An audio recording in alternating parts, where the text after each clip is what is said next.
I used to work as a night clerk in a downtown condominium. The association had a lot of security concerns due to the way the building was constructed back in the late 60s.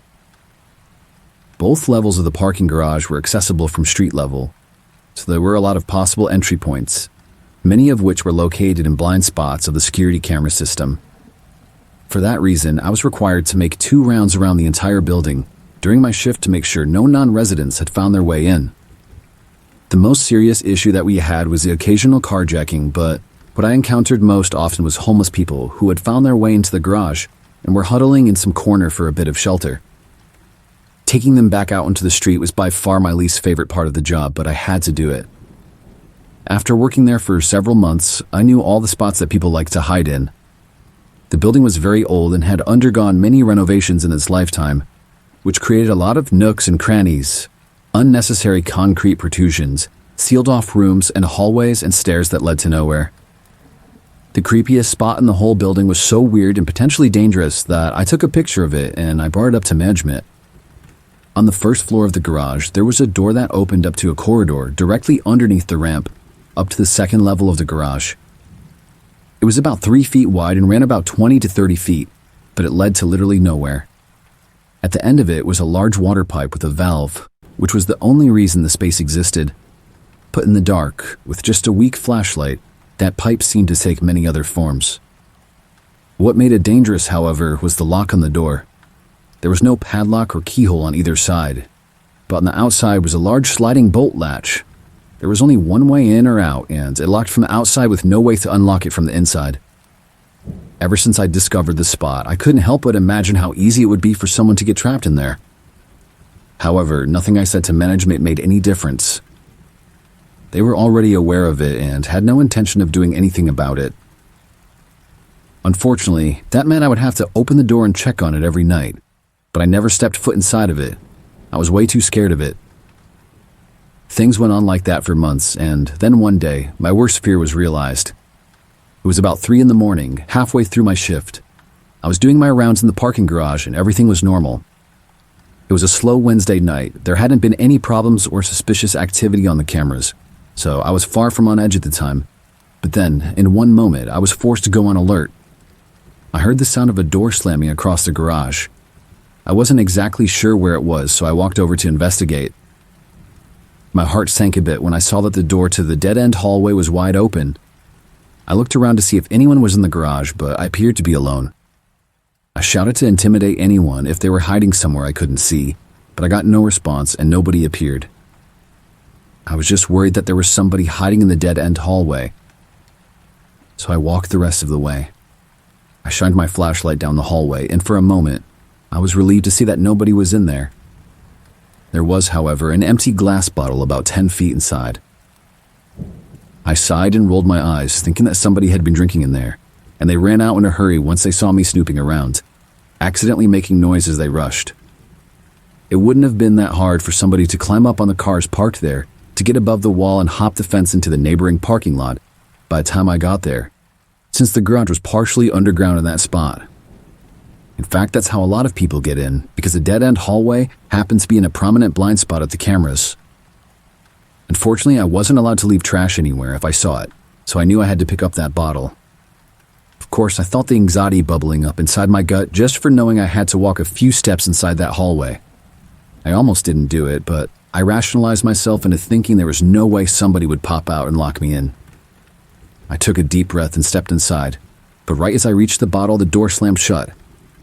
I immediately ran back to the door, but by the time I got there, it was already locked. I started banging on the door and screaming for help, but there was nobody there. I felt like I was being buried alive, like I could barely breathe. If it weren't for my flashlight, I would have been in some deep trouble. I wouldn't have been able to see a thing. Once I realized I wasn't getting out anytime soon, I reached for my phone. To my utter heartbreak, however, there was no service at all. The walls were made of cinder blocks and the door was made of metal. Plus, the entire 6-story building was on top of me. No matter what I tried, I couldn't call 911. There was absolutely nothing I could do. I was completely stuck. The only way I was getting out was if somebody opened the door from the outside. But it was 3 a.m, and it would be hours before anybody left for work in the morning. And during that time, whoever trapped me was doing whatever they pleased in the parking garage. I heard several car alarms go off, and I knew what was happening. Somehow, they all turned off after a few minutes. I kept banging on the door and shouting, but nobody came. After a while, if I'm being completely honest, I gave up that I would be free anytime soon, and I just focused on staying calm. I sat down against the wall and turned off my flashlight to save the battery, but only after making sure I was completely alone. Every few minutes, I banged on the door a bunch of times. It took me like 2 hours, but finally I managed to get the attention of somebody going to work early in the morning.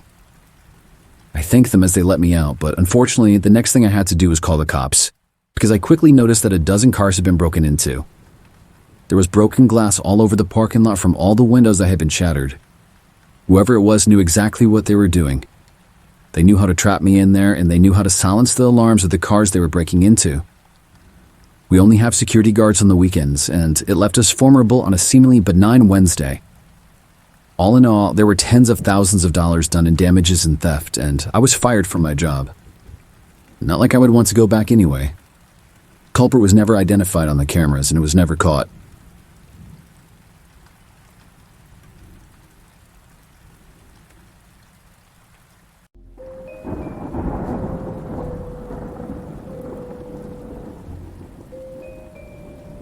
During the summer last year, I chose to not take any classes, and I got a job at a gas station right next to my college campus.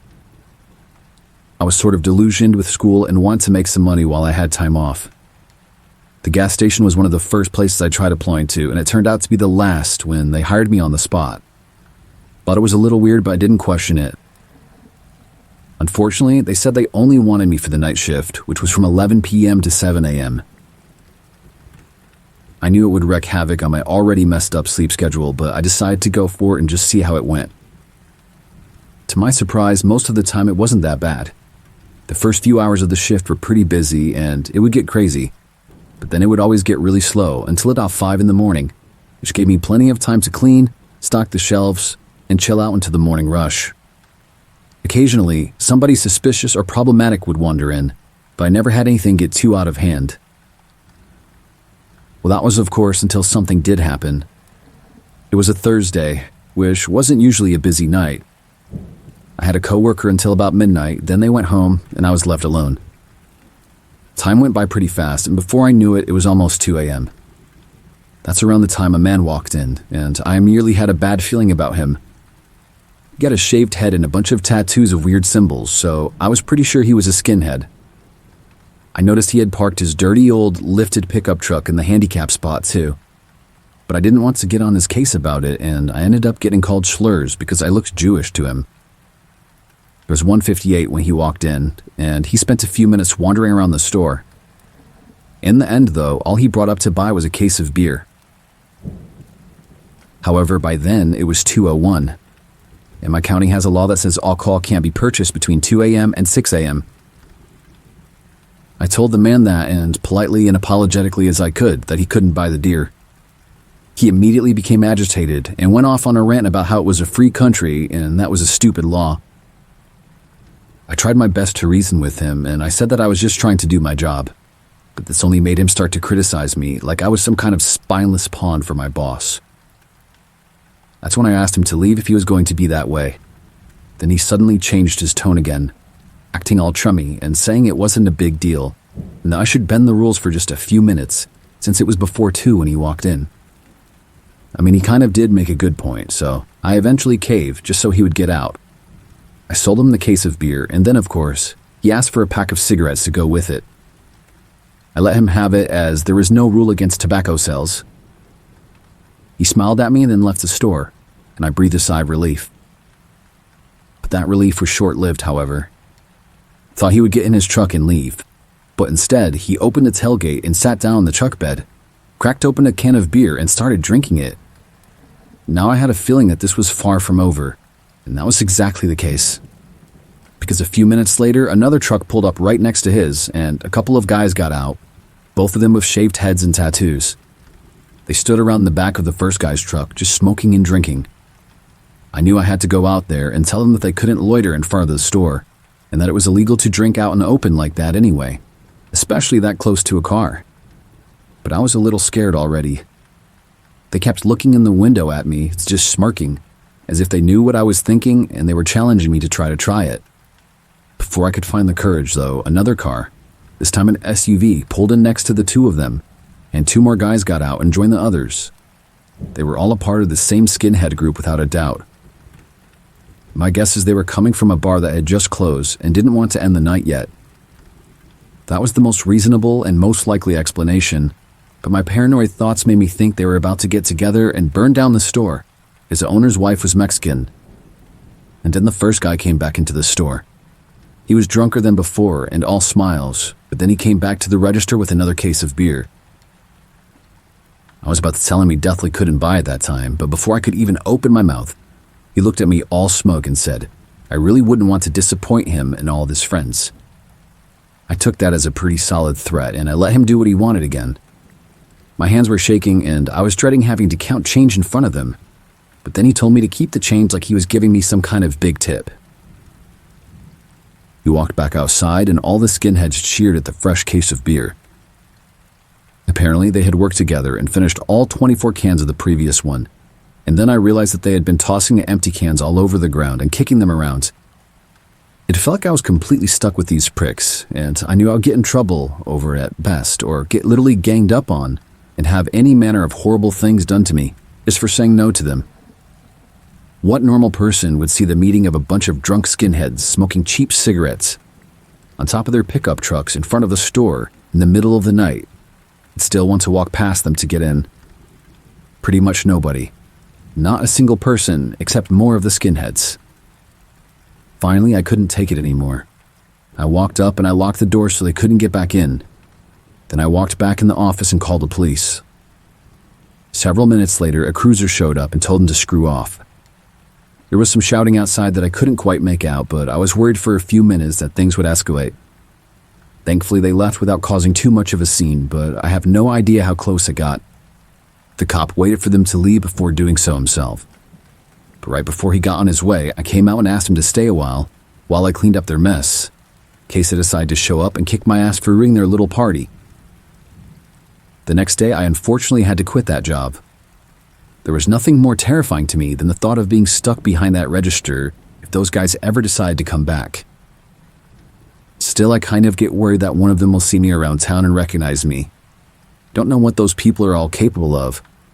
All I know is my town is full of dudes like that, and they're always causing problems.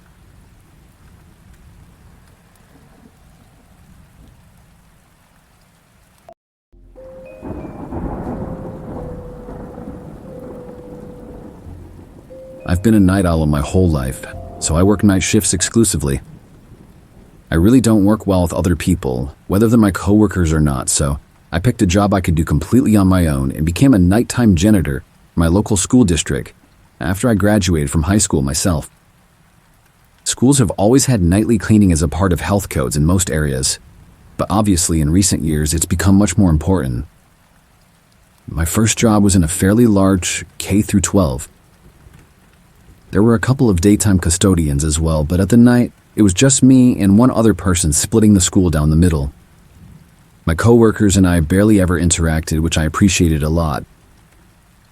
Every single night, all the floors get mopped or vacuumed, every desk, table, and door handle is disinfected, and every toilet, urinal, and sink also gets cleaned.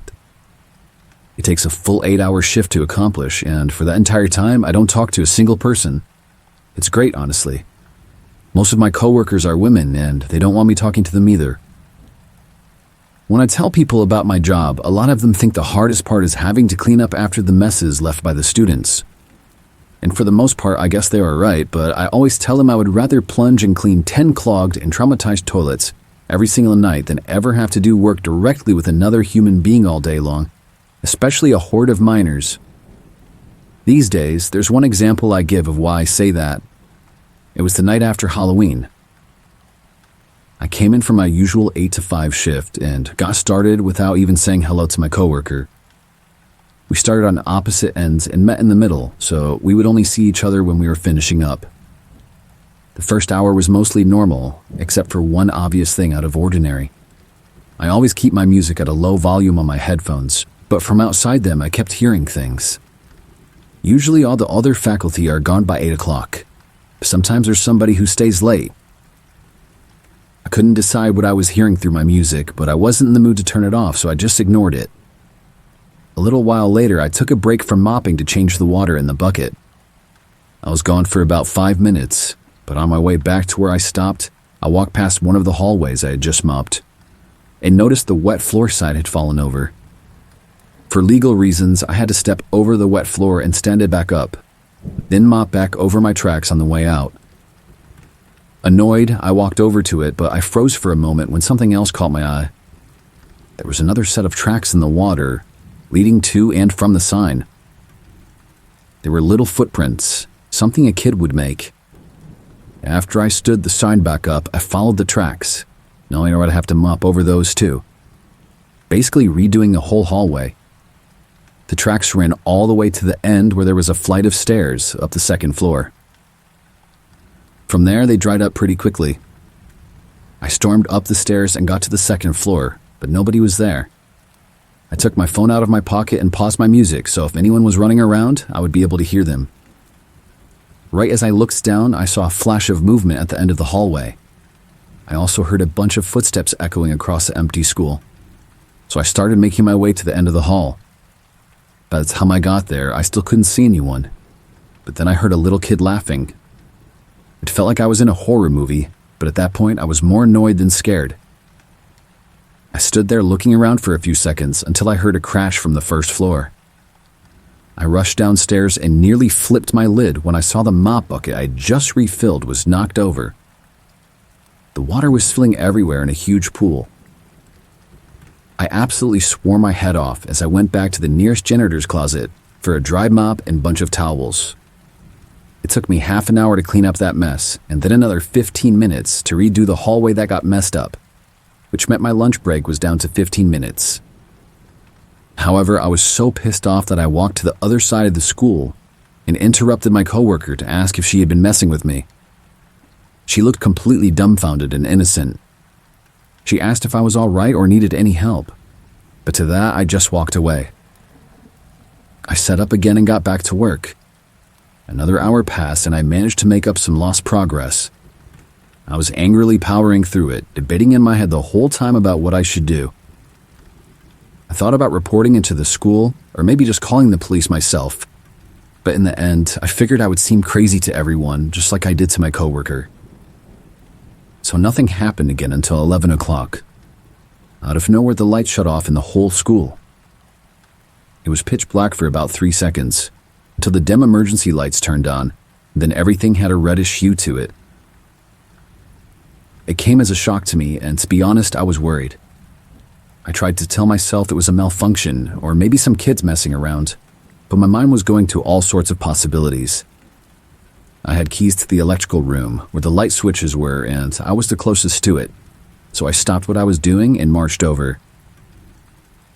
I was pissed off about losing more time and missing out on my entire lunch break, but halfway there, something pushed those concerns out of my head.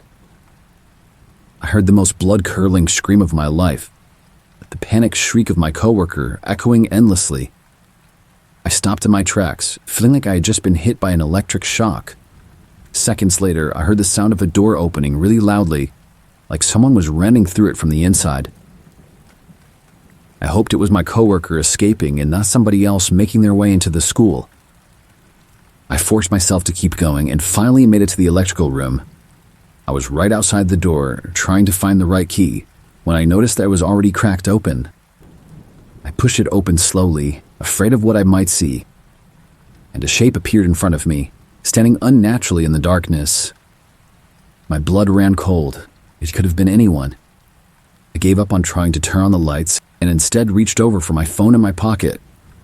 However, as soon as I moved, the figure bolted forward and slammed the door in my face. I cursed and then jumped back, stumbling until my back hit the wall behind me. Once I regained my balance, I started running. I wanted to leave, but for once in my life, I thought about the well-being of somebody else and ran to the other side of the school to find my coworker. After checking a few of her hallways, I finally found her mop bucket sitting alone in the middle of the floor, next to a bathroom.